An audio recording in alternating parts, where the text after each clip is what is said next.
How to create a app shortcut on Android. Hello everyone, welcome to this channel. I'm Emily and I'm here to help you out today. So without any delay, let's get started. Now to create an app shortcut on Android, simply launch the settings application on your device.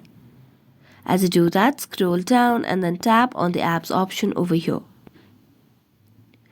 Here you can see the option of dual apps over here, so tap on dual apps, and as you do that you can see different applications that you have installed on your device. You can see different application.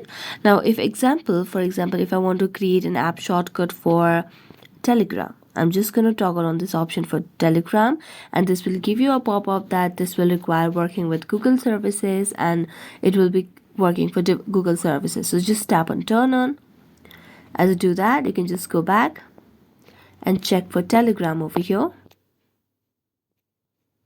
And here you have created a shortcut on Android.